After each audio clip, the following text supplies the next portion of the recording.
Welcome to the Insight to Revenue podcast. I'm very excited today to have James Whitman here in the studio with us. He is the author of the next best-selling book in the business world, Launch Code. So he'll be here talking a little bit about one of the topics he's most passionate about, wrote the book about, which is um, bringing new products to market.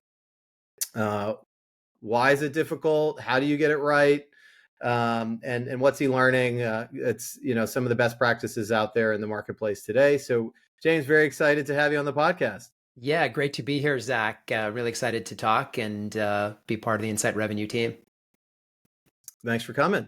So let's kick right off. So if you're going to take the time to invest to write a book about something, and this isn't an ebook, so No, we sure, know but it's a lot of time invested. So tell me what is it, just to start off around, what is it about this topic that that so compelled you to want to take the time and write Launch Code? yeah, absolutely. And thanks for the question. Across my career, launching products has been really one of the most fun, engaging, challenging in certain ways, but some of the most satisfying work I've done. And what I've seen is, working with really great product leaders, we've launched some amazing products. But I've also seen a lot of instances where things don't go well as planned. And it's an interesting moment in the journey of any product. Once a product is in the hands of a sales team and is sort of established and proven out, and there's product market fit, there's machinery and gearing that we want to build. But before those things have been proven, there's it's a very dynamic situation in a lot of companies. So when I set out to write launch code, is really to understand what goes wrong in organizations with launches. Like, why is it such a high failure rate? In fact, McKinsey says about half of new product launches aren't successful. And that's in the B2B space. If you look at the B2C space, that number is close to 90% of new products don't make it all the way to their goals. So it's an area that's fraught with a lot of failure. But at the same time, there are organizations that do this really, really well and build cultures that span across the different functions and run launch really effectively. So my exploration and then the research that I've done is, one, to take a look at the work I've done and what was true about that, but really expand it out and look at what are the common elements for successful launch. And that's what's emerged as Launch Code. So I understand you've looked at and have experience in a number of different industries. Um, I said, so what are the most common things you think folks struggle with? Absolutely. So yeah, we looked at a number of different industries, mostly in the B2B space. Some of the learnings do translate in B2C, but really hold up across technology and SaaS, professional services, financial services, and fintech, and a lot in the healthcare space. Perhaps the outer limits get into in pharma with a lot of regulatory constraints about bringing new products to market. But in most other spaces, we've seen a really common set of challenges. They manifest differently in different organizations, but a set of challenges that really lay out across the launch process. Some of them are upstream around client listening, that there's a set of biases we all bring to information that often manifests in us leading a witness when we're doing discovery interviews, or looking at slightly dated information that comes from our own personal experience that we use as a proxy for being the customer. And there are all kinds of perils that come from that. But a lot of the heat in the process happens with the handoffs from product to engineering and product to sales. And the product to sales dynamic is really the one that I've been most closely involved in, and getting those right. I know for you, Zach, as well, working with really awesome product teams and having extremely strong relationships across that, of what needs to be true. How do you form those relationships and make them successful? So what we've seen in a lot of places is that when the team isn't unified, you get that sort of dynamic with finger pointing, and when kind of the inevitable chop happens in a new product, there's a lot of finger pointing and it doesn't get solved. It gets blamed. Oh, product didn't get the product ready enough. It's not ready for prime time. And fingers being pointed the other direction, sales is not reporting information back effectively, or is not pushing on something new because they're relying on existing elements of the portfolio. So a lot of the problems happen with that tension between the different silos, and it's pretty natural. These teams report differently in the organization. We come from very different places culturally and career-wise, and our incentives and our reporting relationships being different. We look at questions very differently. So organizations that put a lot of energy into thinking about those differences and that diversity do a lot better at bringing new products to market. Yeah, and I know there's a lot of really good topics you just mentioned there. I think starting at the beginning, I think we have there's a number of obvious motivations for launching a new product for a business.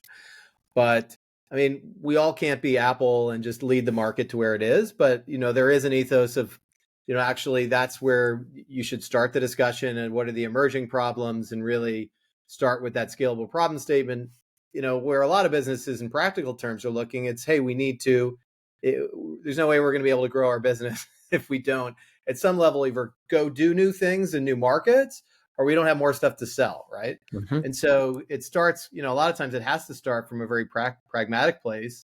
But, how do you know that you've got a truly important scalable problem that you should actually pull the trigger on going full forward ahead with a new product, even pre-launch? Like, what have you seen is working or not working at the very kind of genesis of the strategy?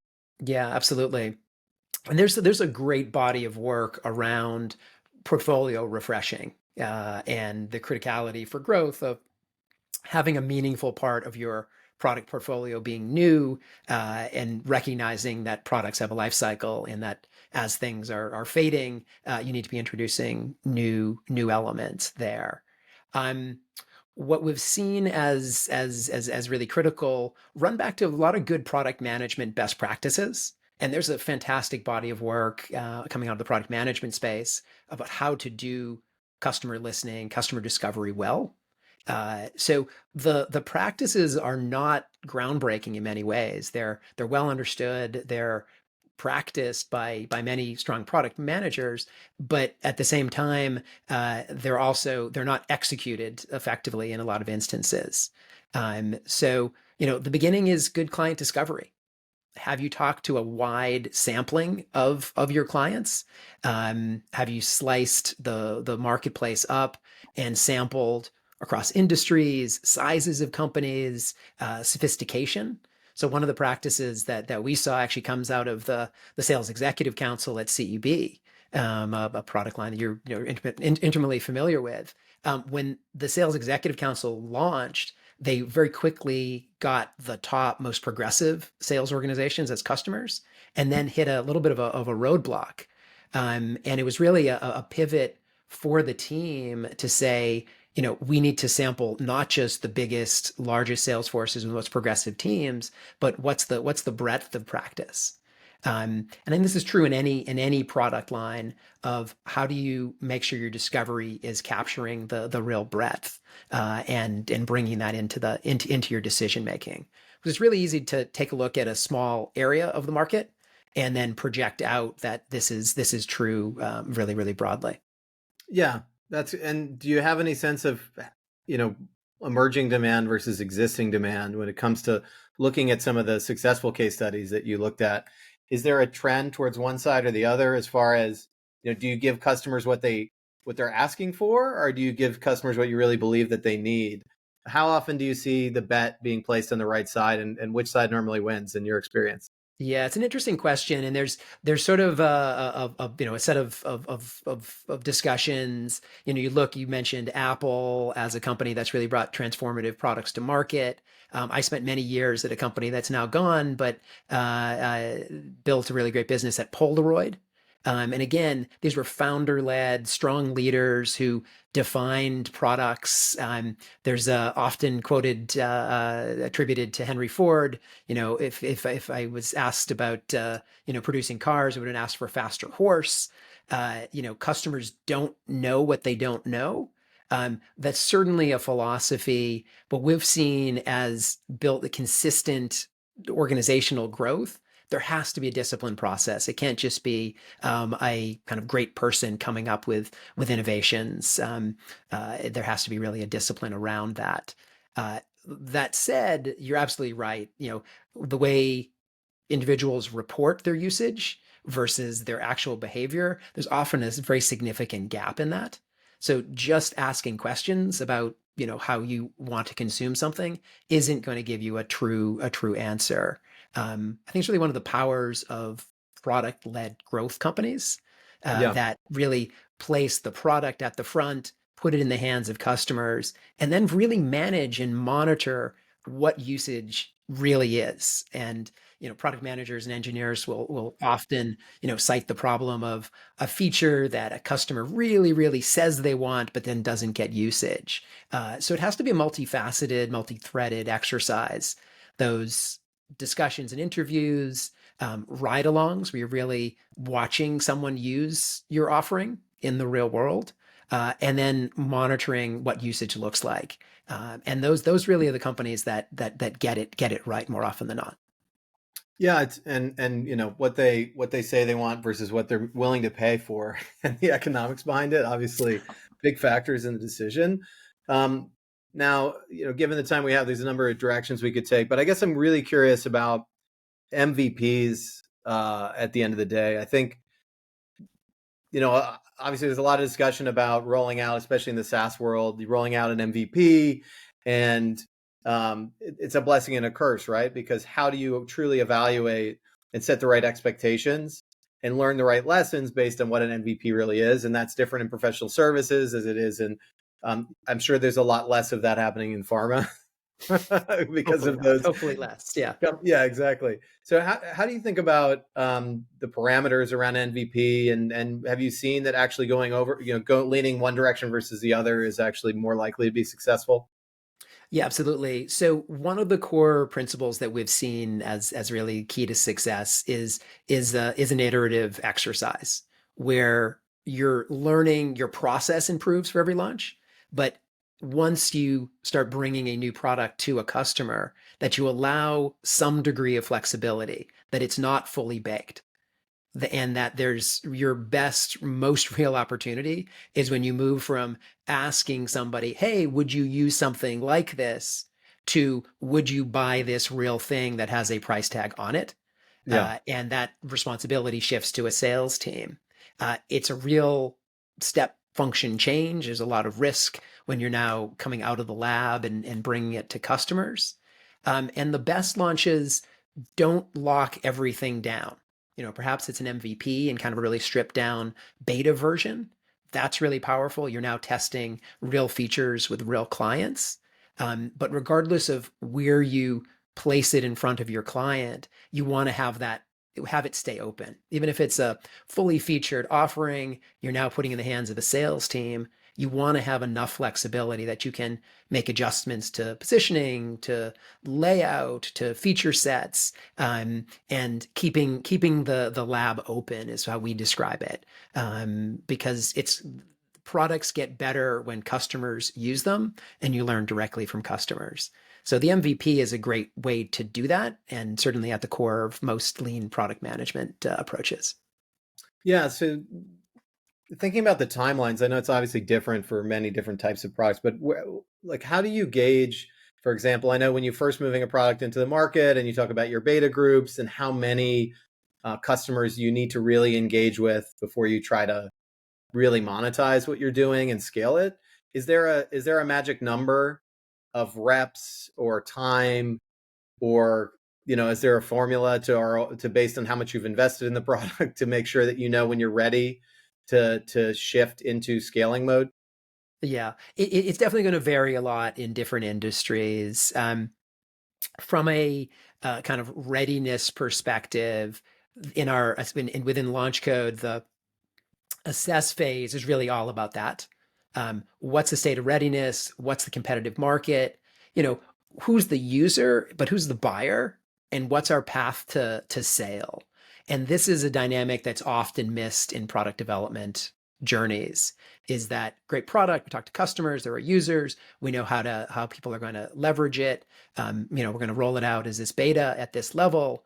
But no one's mapped the buying process and the obstacles that may occur there. Maybe a procurement team that's going to get involved and have very restrictive dynamics, or an information security constraint, or this, whose credit card is gonna be applied against this, and how does that buyer care versus the user? Um, those are kind of the big considerations. In terms of the iteration once you're in the market, we lay out a framework that basically says 5 meetings, 10 meetings, 25 meetings, and then 50 meetings are really great opportunities to pull up and have that reflection. And we start Hmm. after 5 meetings. Really, a handful of clients you've spoken with can be massively instructive about where you're going. So it's about the numbers, but also about that sampling dynamic. So in your upstream discovery interviews, do a core sample, go through and have all the different parts of the market that you're talking to. Uh, in your launch component, when you're actually talking to clients, make sure you're not just oversampling in your biggest fans, and using that as your driver. Talk to people who have never done business with you. Talk to different industries that are kind of a little bit outside of the norm.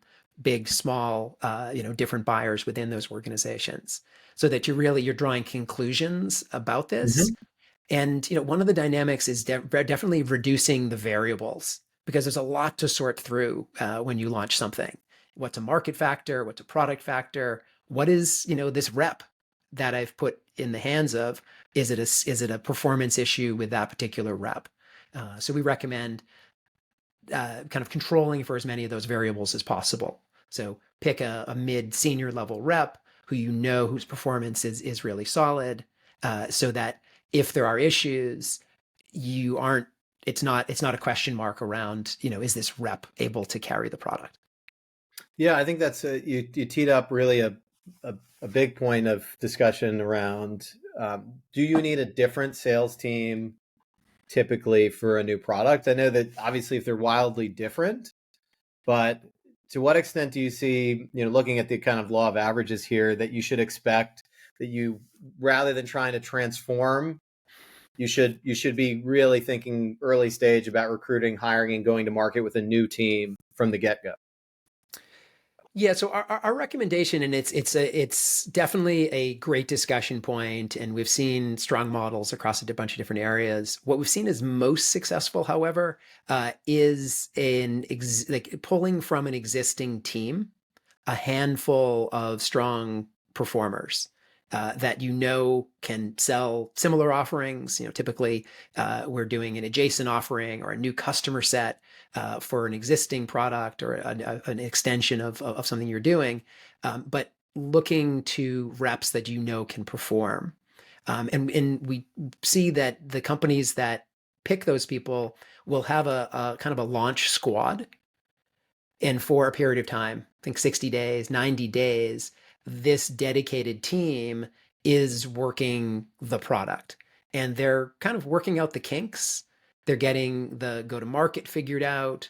They're getting out what parts of the many benefits that may have been identified really resonate with the customers, getting scripting locked down, figuring out what needs to change for this thing to scale, and then doing more of a general release to the full sales team. And there are some dynamics in that, because, some salespeople will look at a new product and say, I don't want to go near it. It's not ready for prime time. I don't want to mess up my client relationships. I don't want to spend cycles selling something that isn't proven.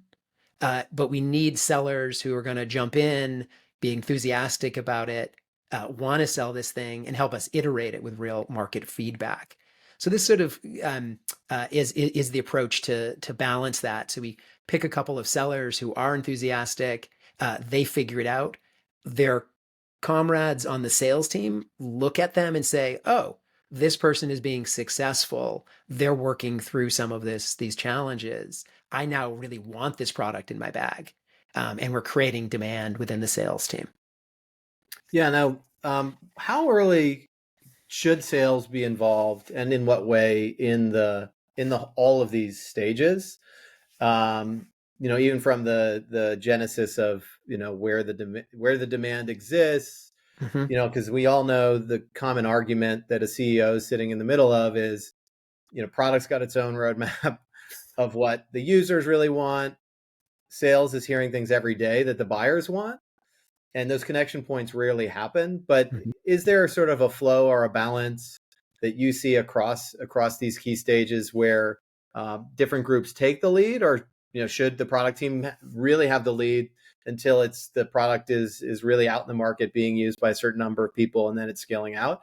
Like, what are your thoughts on the baton handoffs, Mm-hmm. and who's really in pole position across the key stages? Yeah, it's a really an excellent question. Uh, my perspective, and certainly the perspective of a lot of folks we've spoken with, is sales needs to be involved early and certainly often in that journey. And in terms of bringing insights about what's going on in the marketplace to inform that early listening exercise, to choose, which clients should be spoken with and what they're going to bring to that discussion, and that product teams, sometimes struggle to engage their sales counterparts. Again, that culture and that reporting and those incentive differences. The product teams sometimes don't know who to ask or how to ask those questions. What we've seen really successful are teams that do things like sales cabinets. So a handful of senior reps are tapped and they are officially part of the product design process. It's an engagement tool for high performing reps, but it also provides really, really powerful information back to product teams. And then we see product leaders who recognize what sales reps can bring to the exercise and try out ideas. Hey, Zach, I've got this new feature set. Do you think clients would be interested in this? Fast, low risk way to get input. We like to see there be a flow versus this kind of traditional handoff, like it's out of product and it's now in sales. Yeah. We're describing a continuous flow where sales is informing what product's doing, along with a lot of other inputs. Product is building and developing and testing and really doing the product management journey, and then bringing sales into the go-to-market design exercise. And that design exercise and what's the cadence, how many meetings, with whom, how, that should be a go-to-market designed by the sales team. Mm-hmm. But the product team needs to stay involved in that because we want to continue to iterate the offering. So certainly the lead shifts from product team to commercial team once you make the decision to go live with something, but it's got to feed back and inform the next launch and the next product that's being developed. Yeah, I'm going to ask you one of the more difficult questions in the final minutes we have. But so, goaling and compensation around a new product launch. Yep. Um, I don't know how many examples you can think of how that was done really, really well, or versus a theoretical kind of amalgam of best practice. But talk through like what are the core things to be concerned about if you think about how you set goals, how you set incentive plans to bring a new product into market. Maybe a couple tips on what really you've seen work well. Yeah. And you hit on some of the dynamics that exist there. If we're asking a rep to represent a new product offering that is unproven, we don't have good metrics, we don't know if it's going to be successful, and we're tapping a senior person who's used to performing well, we've created friction in doing that. And there's definitely some inherent tension in that. Very often, new launches are the most lucrative thing you can do if approached correctly. This is new, fresh markets that haven't been tapped. We're going to go after the most excited clients out of the gate. So there are definitely dynamics that run in favor of the sales rep. And we see kind of two poles. The one is I'm going to put you on the hill, fly the helicopter out, and you have to fight your way out. All of your goal is tied to this new product. doesn't strike me as a fair approach to that seller who's really putting themselves out. The organization needs to play a role. And then the other end of the spectrum, the rep is totally protected and rewarded based on past performance. Again, it doesn't give any incentive to the rep to really push on this. So we really stress the importance of selecting reps who are in to grow the company and not just working exactly for the incentive, but a balanced incentive program that has some downside protection, but essentially they're tied to the new offerings. Um, Probably room for one last question, but it seems to be really difficult to bring new products into existing accounts for a lot of companies we talk to, and it's almost counterintuitive because you'd think, well, Mhm. that's where you source some of your demand. There's a friendly, warm door that's open. What have you seen that? Why is it difficult? And sort of what's the best strategy, um, balance of when you should go into existing versus new, and how you think about the differences there. Yeah. So, I mean, existing is great because you're going to have an ability to introduce new conversations. And I think what you're talking to a little bit is the rep concern about upsetting the apple cart or cannibalizing an existing sales cycle or the flows that they're used to doing.